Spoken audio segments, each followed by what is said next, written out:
Olá a todos que estão assistindo esse vídeo. Eu e meu grupo, formado por Afonso Sodré, eu, Melissa Ferrão, Catiele Correia, Joyce Figueira e Rebeca Diniz, iremos apresentar um estudo do projeto do restauro da estação ferroviária da Vila de Campo Grande, Santo André, em São Paulo. Esse projeto nós estamos usando como projeto referencial para um projeto de restauro que está sendo desenvolvido na matéria de técnicas retrospectivas para a estação ferroviária de Aracaju.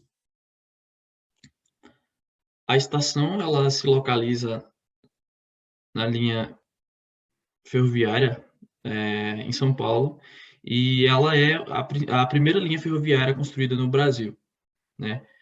E por isso a sua relevância. Ela foi construída no final do século XIX, no período em que o Brasil estava iniciando o seu processo, né, de industrialização. E, inclusive, a Inglaterra ela passava pelo período vitoriano, né? Que a gente vai comentar mais sobre essa influência nos próximos slides. Pode passar.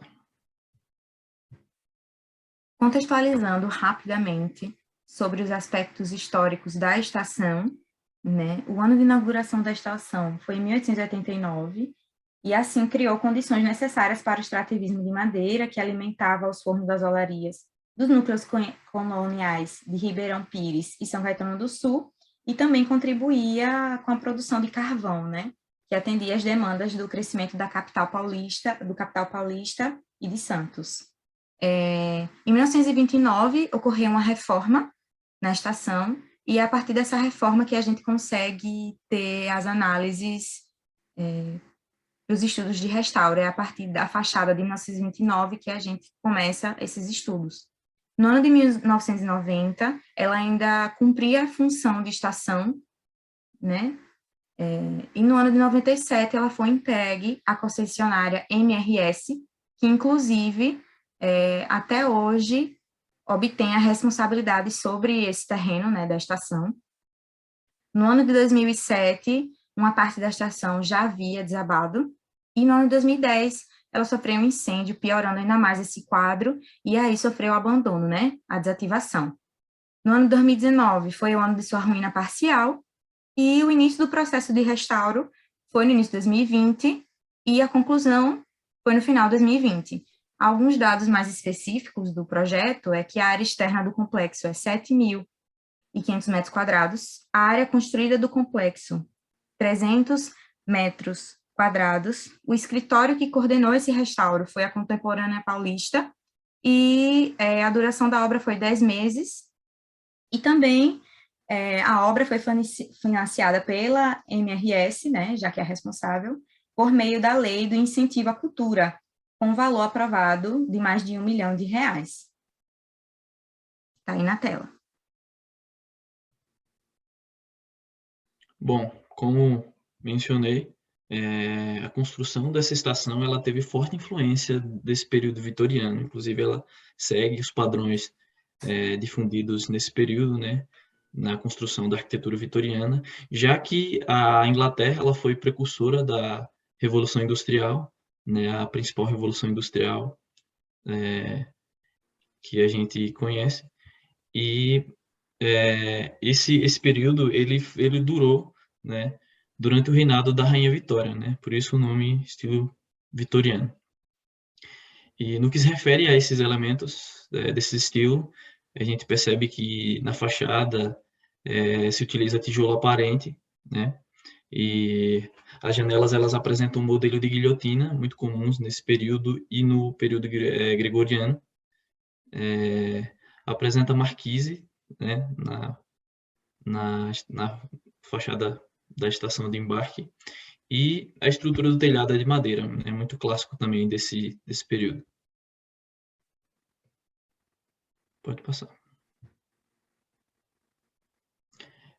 Sobre o diagnóstico, né, da sua materialidade, o edifício ele foi encontrado, né, em um estado de ruína, né, parcialmente arruinada, e como vocês podem perceber, né, pelas imagens, existem muitos elementos que demonstram a reação do tempo, né?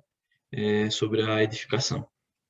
Essa edificação ela é original de 1929, né?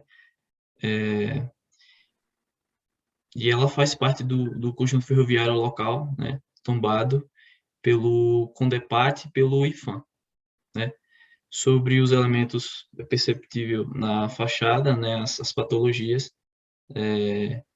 vocês podem perceber que existe vegetação muito grande, né? Aliás, umidade e sujeira, micro-organismo, bolores e fungos, né? Que são prejudiciais à saúde. A pichação também, né?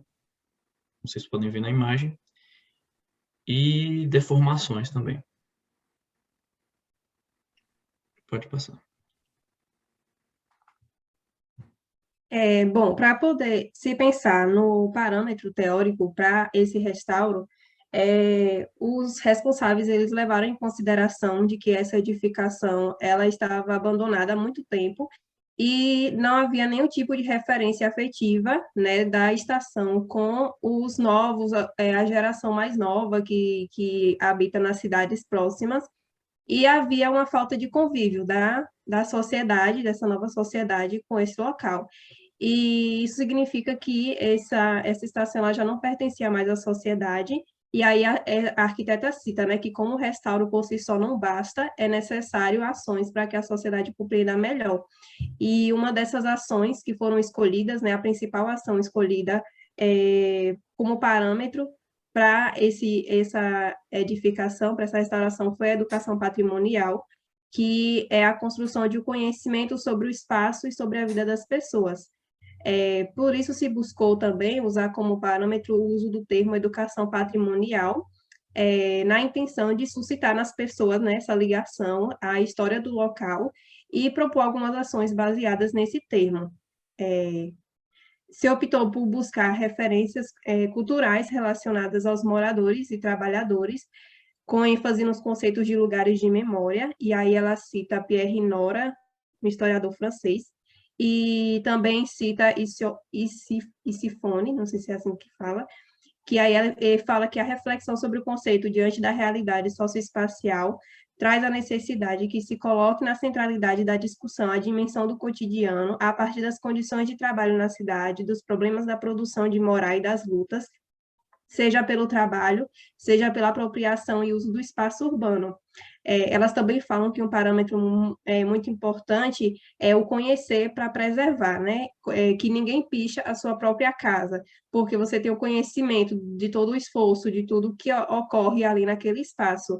E é necessário ter essa consciência, né? E também sobre a questão da informação, que não basta apenas a informar as pessoas sobre a importância daquela edificação, mas transformar aquela informação em uma ação, e que o patrimônio ele deve ser gerador, né, dessa ação e de discussões e da criação de análises críticas, e construir essa noção de pertencimento também na sociedade. Essa imagem em preto e branco é uma das imagens mostradas, né, que elas trazem, mostrando uma família antiga, na estação, e elas trazem essa imagem justamente para mostrar essa noção de pertencimento. Algumas das metodologias também que elas utilizaram foi o inventário participativo, os cartões postais, que foram feitos por conta do período da pandemia, imagens antigas, as entrevistas qualitativas e lives no YouTube, né? A imagem colorida aqui do lado mostra um exemplo desses cartões postais. Agora vamos entrar na parte de técnicas e materiais aplicados na restauração.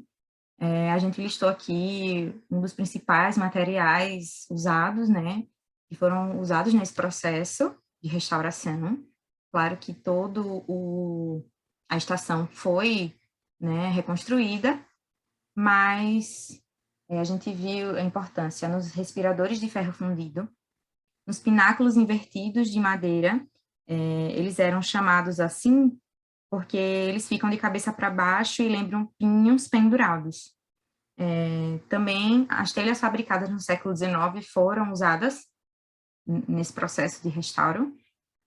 As janelas de madeira de lei cedrorana, né, que antes, na verdade, as janelas eram de madeira pinho de riga, mas elas foram destruídas, então foram reconstruídas com a madeira de lei.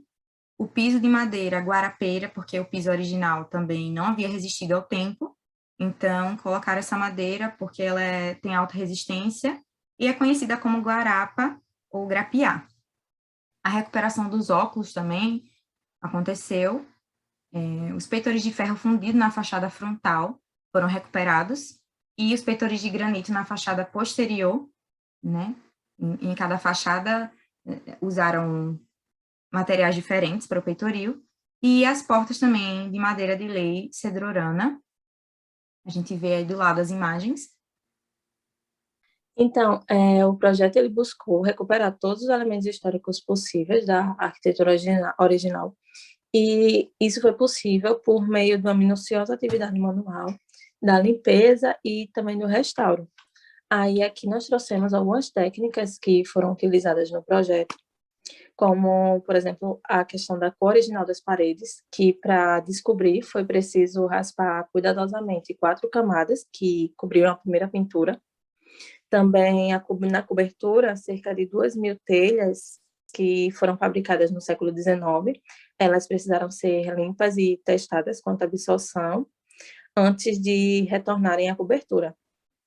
O forro, ele seguiu o desenho original com réguas de madeira, formando um desenho saia-camisa, que foi moldado com roda-teto.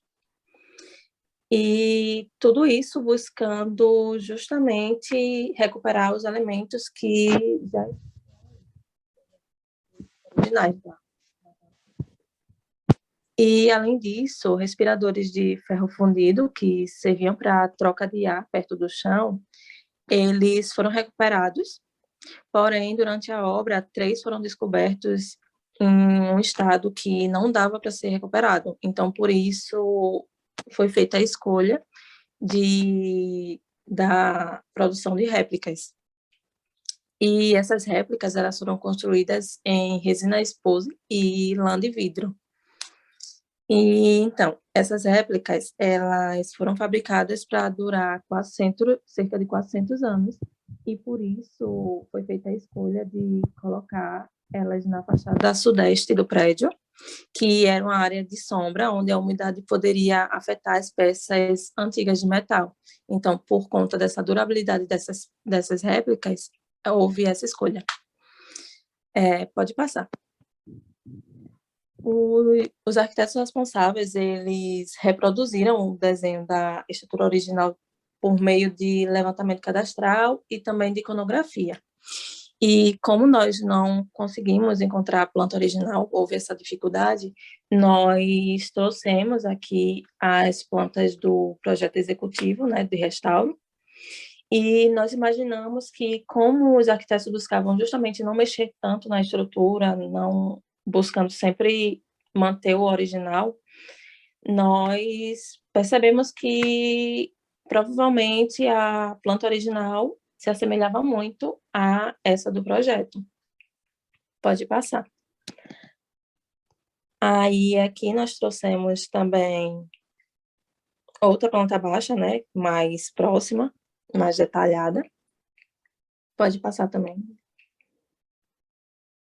Alguns cortes que também são do projeto executivo, mostrando a parte interna, né, dessa estação, mostra aí as janelas que seriam recuperadas, o telhado também, e além da plataforma de embarque. A cobertura da plataforma de embarque, ela teve que ser toda construída novamente, porque aqui a original já não estava no estado que desse para ser recuperada. E pode passar. E aqui são as fachadas, né? Aqui nós notamos também a questão das portas, que elas foram trocadas, mas sempre buscando o mais próximo da arquitetura original. Aí nós temos a fachada frontal, a posterior, que era onde tem a plataforma de embarque, e as vistas laterais. Pode passar.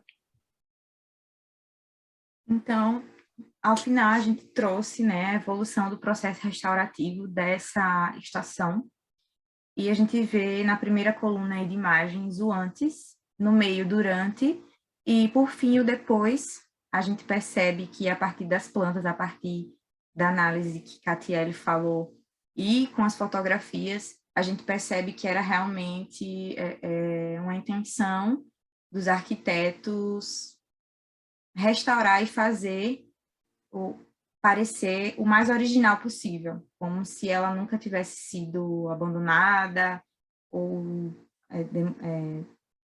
incendiada, por exemplo, né? Então, a gente vê que ficou muito parecido, e a foto embaixo mostra a fachada principal, né? Que é a atual, e vai comportar o Centro de Controle Operacional das Composições da MRS, que, como eu falei no início do vídeo, a MRS, a concessionária MRS, é responsável até hoje, né, pelo terreno. E aqui, por fim, são as referências, né, de todos os artigos que a gente achou, que a gente procurou, que a gente estudou, para fazer essa análise do projeto referencial. Obrigada a todos.